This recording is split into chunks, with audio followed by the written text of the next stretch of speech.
Hello, Shri Swami Samarth. कसे आहेत तुम्ही सगळे? मस्त आहेत ना? मस्तच राहा.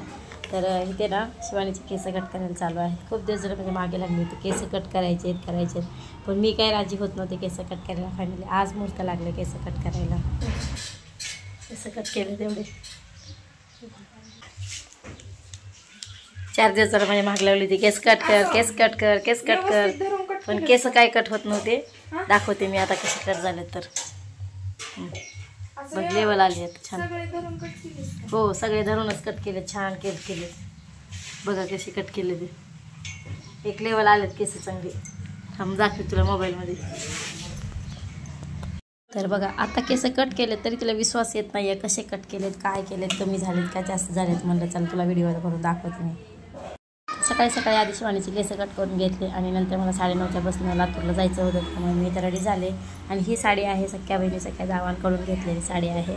खूप दिवस झालं साडीला काही मिळतं लागत नव्हतं, कधी घालू. तर फायनली आज साडी घातली.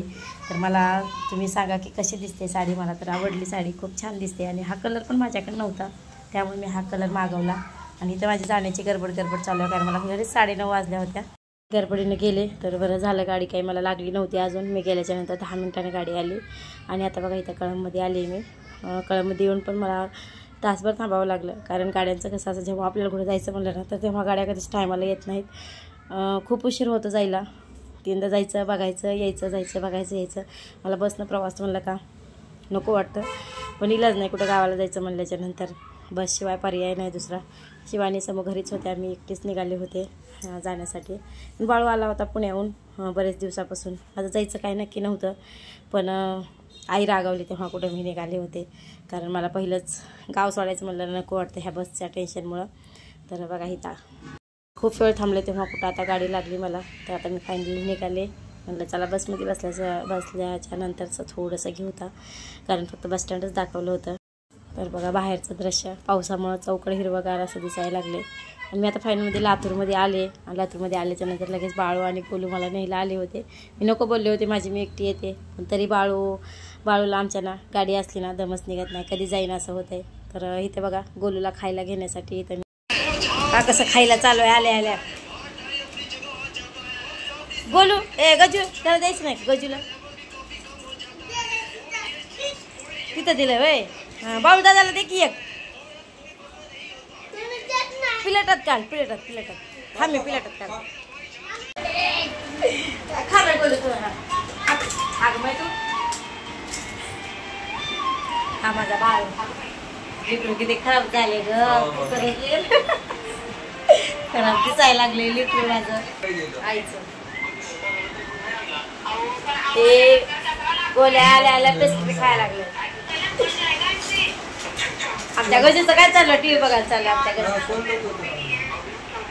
मोबाईल बघायला चाललंय गजूचं आमच्या. तर बघा लहान लेकरं आहेत तोपर्यंत त्यांना कोण पाहुणा यायला म्हणलं ना तर आशा असते की काहीतरी खायला घेऊन येतात म्हणून. कारण आता कोणाच्याच घरी खायला कमी नाही पण लेकरांना आवड असते की पाहुणे कोणीतरी यायला लागले तर ते काहीतरी खायला आणतात म्हणून. त्यांचा चेहऱ्यावरचा जो आनंद आहे तो वेगळाच असतो खायला नेल्याच्या नंतरचा. तर असो इथं ना ब्लाऊज विकायला आणले होते यांनी कारण मी मागे पण एकदा व्हिडिओमध्ये दाखवले होते ब्लाऊज विकतात म्हणून. पण यावेळेस जरा छान डिझाईनचे ब्लाऊज आले होते त्यामुळे ते मला दाखवत होत्या. ब्लाऊज खूप छान डिझाईनचे ब्लाऊज आले होते. अजून त्यांनी मुंबईहून ब्लाऊज मागवले तर ते मी आहे तोपर्यंत काय आले नाही ते मी गेले. हॅलो, श्री स्वामी समर्थ. कसे आहेत तुम्ही सगळे? मस्त आहेत ना? मस्तच राहा. तर बघा मी आले लातूरमध्ये. मगाशी 1 वाजताच आले मी लातूरमध्ये. तुम्ही म्हणत असेल की आता कसे काय लातूरला आली काय आली. तर बाळू पुण्याहून आलं आहे. मगाशी तुम्हाला व्हिडिओमध्ये दाखवलंच मी की बाळू पुण्याहून आलं आहे. 2-4 दिवस झालं. माझ्या मनी त्याने असं काय नव्हतं की जावं पुण्याला बाळूला म्हणजे लातूरला बाळूला भेटायला असं तसं. कारण ना जेव्हा बाळू लहान होतं ना 6 महिन्याचं तेव्हापासून आईनं भावानं वडिलांनी सगळ्यांनी त्याला सांभाळलेलं आहे लहानपणापासून. त्याच्यामुळं माझा असं जास्त करून त्याला लळा असा लागलाच नाही. पण आत्ता मोठा झाल्यापासून थोडा मया लागायला लागली आता. मग ते आता लातूरला आला तो पुण्याहून. मग मला असं काही वाटलंच नाही. आता तो आला आहे त्याच्या मामाकडं आजी आजोबाकडं आलाय तर येऊ जा तर पुण्याला म्हणजे मांडव्याला पण येईल नेक्स्ट टाईमला जेव्हा दुसऱ्या वेळेस येईल तेव्हा असं वाटलं मला. त्यामुळे माझं लातूरला यायचंच काय म्हणे देणं नव्हतं पण आमच्या आईचं काही मन राहत नव्हतं कारण आमच्या आईचा बाळूवर इतका जीव आहे ना खूप जीव आहे. त्याच्यामुळे आमच्या आईला बाळूच्या आधी आईलाच वाटायचं की त्याच्या पण मम्मीनं भेटायला यावं बाळूला पण जरा मोठेपणा वाटते की मम्मी आले इथपर्यंत भेटायला, लेकरू खराब झाले, कामाला लागले आताच. कारण संसार बरी जरी अंगावर नाही पडला ना तरीसुद्धा कामाचा लोड खूप आहे बाळूला, कामाचं खूप अवघड काम आहे त्याचं, त्यामुळे जिवारी पडतो त्याचा पण. आणि त्यामुळे मग आमच्या आईलाच वाटायचं की म्हणजे मी यायला पाहिजे बघायला म्हणून. आई काल काय बोलली मला की तुला काळजीच नाही लेकाची, लेक आलाय तिथून इथपर्यंत, खराब झाले लेकरू, यावं करावं, त्याचं काम कसं आहे काय विचारावं, तुला असं काही वाटतच नाही म्हणजे त्याच्याबद्दल. मग माझं नाहीच जरा थोडंसं तुम्ही झालं, मला थोडा राग आला त्याच्यासमोर बोलायली म्हणून. मग पुन्हा मला ती पण कुठंतरी म्हणजे योग्य वाटलं आईने बोललेलं की म्हणलं त्याच्या काळजीपोटी त्याच्या मायापोटी मला बोलली. आणि आई बोलली नसते तर मी पण आले नसते आणि मला पण कळाले की बाबा खरंच त्याला पण कुठंतरी मनाला वाटतं की बाबा तिथून मम्मी आली मला भेटायला म्हणून. पण एवढं माझ्या डोक्यात नाही आलं एवढं काही. माझं घर, माझा संसार, माझं ब्लाऊज.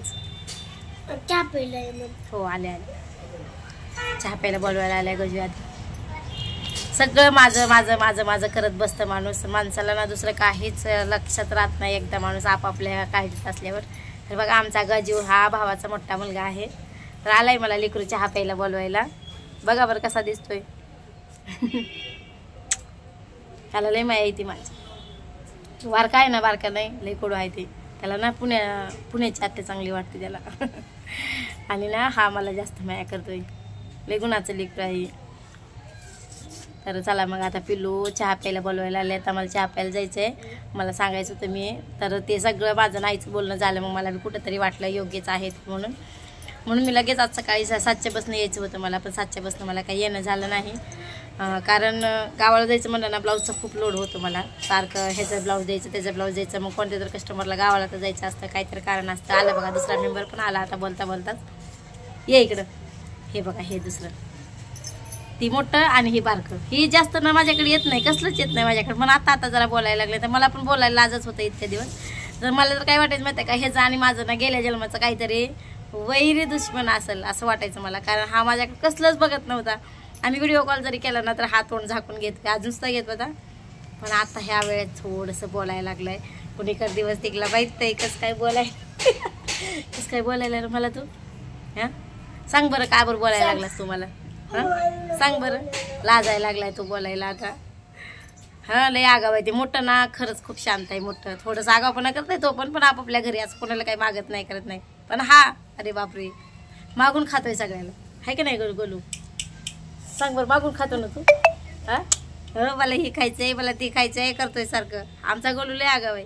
गोलू उपाशी मरत नाही आमचा, पण गजी उपाशी मरतोय सारखं. तर चला मी असंच आईने बोलली म्हणून मी आले बाळूला भेटायला.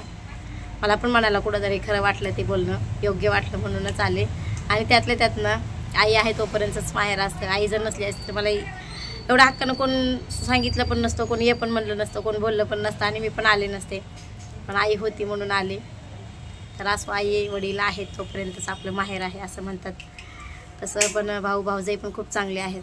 पण किती केलं तर आई वडिलाला फरक असतो जरा, त्यामुळे.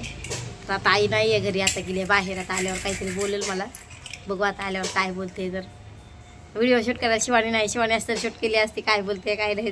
तर आता शिवानी नाही त्याच्यामुळे व्हिडिओ शूट काय नाही करता येत थोड्या गोष्टीला.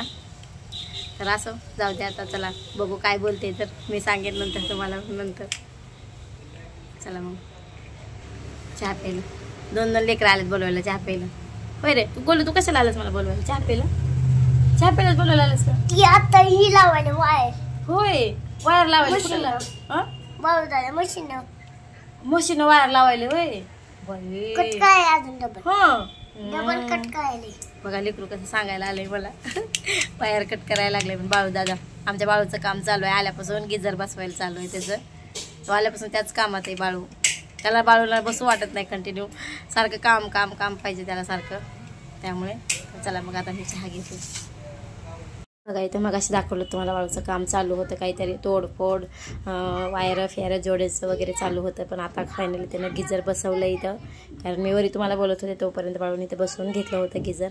तर हा जो पाईप आहे तो बाहेर थंड पाण्याचा आहे आणि हा जो दुसरा पाईप आहे तो गरम पाण्याचा आहे. 3 लिटर पाणी बसतं यामध्ये. एका टायमाला जर तापवलं तर 10 माणसाच्या आंघोळ्या होतात असं बाळू म्हणला. अगर दुकानदाराने त्याला सांगितलं असेल पाणी बरंच बसतं त्यामध्ये ते म्हणा ना त्याच्यामध्ये नाही अजून पाईप फिटिंग करायची की बाहेरून बाहेरून पाईप जोडायचं राहिला ना होय अजून कुठला पाईप जोडायचा असते काय माहिती बाहेरचा थंड पाण्याचा शंभू उद्यापासून शाळा चालू झाली की गजूची शाळा चालू झाली आता उद्यापासून लगे रडू नको तरी आमचा गजू रडायला चालू झाला उद्या नाही जायचं अजून 4-5 दिवस नाही जायचं 20 तारखेपासून नाही असे करतात लेकर शाळा चालू झाल्या मी बी अशीच करायचे मला बी लय राग यायचं शाळेत जायचं मला का लय राग यायचा मला का बरं शाळेत पाठवतेच वाटायचं दप्तर आणायचं दप्तर आणल्याशिवाय शाळेत जायचं नाही आम्हाला नको वाटायचं आता लेकर तसं करायला किती राग येते आपल्याला आपल्या आई बापाला तेव्हा किती राग येतं असेल मरणाचा पण आता जसे जसे लेकर मोठे होते तस तसं आई बापाची जाणीव वाटते की खरंच कसं केलं असेल आई बापाने असं वाटतंय इथे बघा आता संध्याकाळचा टाइम झाला होता आणि इथं पिझ्झा मागवला होता खूप सारा कारण आज फादर्स डे होता त्यामुळे मग काहीतरी फादर्स डे साठी दुसरं काहीतरी स्पेशल पाहिजे त्यामुळे पिझ्झा मागवला होता इथं बाळूने आणि मामाने म्हणजेच भावाने आमच्या खूप सारा पिझ्झा आणला होता 4 सांगितले होते बाळूने 5 पिझ्झे मागवले होते तर वेगवेगळे फ्लेवरचे पिझ्झे होते कारण आमच्या खेडेगावामध्ये असं काही म्हणजे भेटत नाही आणि ऑनलाईन मागवायचं तर असलं काही शक्य होत नाही कारण येत नाही खेडेगावामध्ये त्यामुळे इथं आल्याच्या नंतरच मग जे पण काही हाऊस आहे खाण्यापिण्याची ते होऊन जाते तर इथे बघा आल्या गरम गरमच खावं लागतं पण लेकरांनी आलेलं सगळं ओपन केलं होतं त्यामुळे केक कापायच्या अगोदरच खाऊन टाकला आम्ही सगळं पिझ्झा फादर्स डे आहे म्हणून शिवानी केक आणायला लावलाय आम्ही बाबाचा बर्थडे करायचा आहे खायला भेटतं आमच्या तर बघा इथे आई आली होती कारण दिवसभर आज आई नव्हती कुठं तर आईचा कार्यक्रम होता सो ती तिकडे गेली होती आणि आता संध्याकाळी आली होती इथं गजू बोलू काय खाणार तुम्ही पिझ्झा आमची आई कशी बसल्या बघा पिझ्झा खायला वहिनी बरी बघा जरा पिझ्झा खाण्यातले भाव नाही ना आणि सगळे बोल बसतात सगळं मला होतं मला थोडं दाजी खात नाहीत का दिसते अजून पिझ्झा खायला ये ये पिझ्झा खायला ये म्हणा शिवानी बघते आता पिझ्झा ये खायला म्हणा म्हणलं बाय. पिझ्झा खायला ये म्हणा दादा आबा गजरा का त्याला खायला म्हणलं या पिझ्झा खायला कसं आहे तर चला बघा इथे सगळी तयारी झाली आहे आमची आता केक कटिंग करायचा आम्ही पिझ्झा वगैरे आधी खाऊन घेतला आणि नंतर इथं केक कटिंगची तयारी तसं तर केक कट करूनच मग आम्हाला पिझ्झा खायचा होता पण पिझ्झा अगोदर आला आणि केक नंतर आला तोपर्यंत पिझ्झा थंडगार झाला असता त्यामुळे आम्ही आधी खाऊन घेतलं आणि नंतर इथं आमची तयारी चालू आहे जे बी काही कटिंग करायची आहे केकची पहिल्यांदा आईला आमच्या ओवाळायला लावलं आणि आईला म्हणलं की गुलाबाचं फूल दे पण आमच्या आई म्हणली की काही पद्धती आम्हाला करायला लावायला लागलं त्यामुळे आईने गुलाबाचं फुल काही दिलं नाही शेवटी मीच दिले आणि नंतर मी ओवाळले आणि त्यांचा आशीर्वाद वगैरे घेतला आणि आमचा गोलू बघा किती छान ताट घेऊन उभारला इथं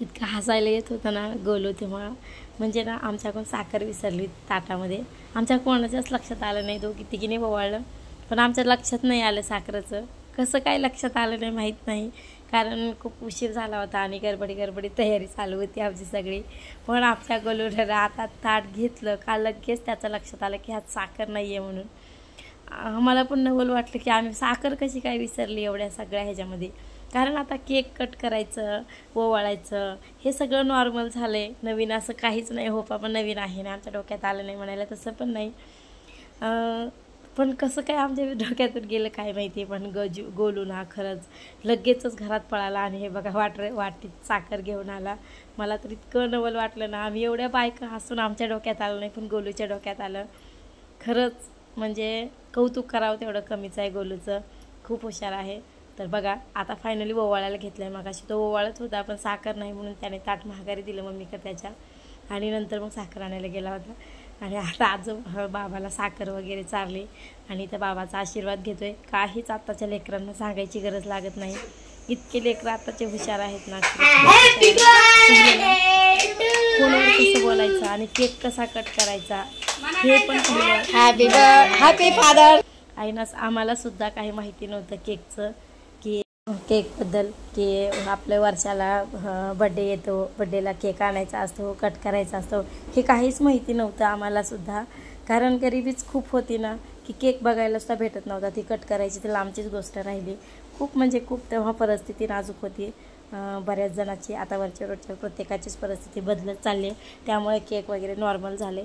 पण आपल्या आई वडिलांचे, आजी आजोबाचे, त्यांची हौस केक कट करून होत नाही असं आपल्यासारखं वर्षाच्या वर्षाला. कारण त्यांची जे बर्थडे डेट असते तर ते त्यांना पण माहिती नसतं. ती आपल्याला कशी माहिती राहणार? एखाद्याची असते माहिती पण एखाद्याला माहिती नसतं. आणि आधार कार्डावर पण डेट असते पण ते चुकीचे असते, अगर अंदाजपणे टाकलेले असते. त्यामुळे त्यांचा सहसा बड्डे कुणी करतं नाही करतं माहीत नाही. पण आता बरेच जण करायला लागलेत, पण आम्ही कधी केलं नव्हतं. पण आज फर्स्ट टाईम आम्ही पण आमच्या वडिलांचा जो आहे तो फादर्स डे साजरा करायचं ठरवलं होतं. कारण मी आधी कधी केलं नव्हतं. म्हणलं चला आज पिझ्झा वगैरे आणला होता, बाहेरून पार्सल जेवण आणलं होतं, राहिला होता फक्त केक आणि त्यातले त्यात आज फादर्स डे पण होता. म्हणलं चला आज त्यांची पण हाऊस पूर्ण करू, कारण त्यांनी पण आजपर्यंत कधी केक कट केला नव्हता. फादर्स डेमुळं केक आज कट करण्यात यायला लागला त्यांना. तर त्यांच्याबरोबर नाही तर भावाचं पण लेकरांनी त्याच खुर्चीवर बसून त्यांचा आशीर्वाद वगैरे त्याचा घेतला, फुलं दिली त्याला आणि त्यांचा पण फादर्स डे साजरा केला आणि ते फोटोशूट चालू आहे इथं. तर चला आता व्हिडिओचा एंड करते.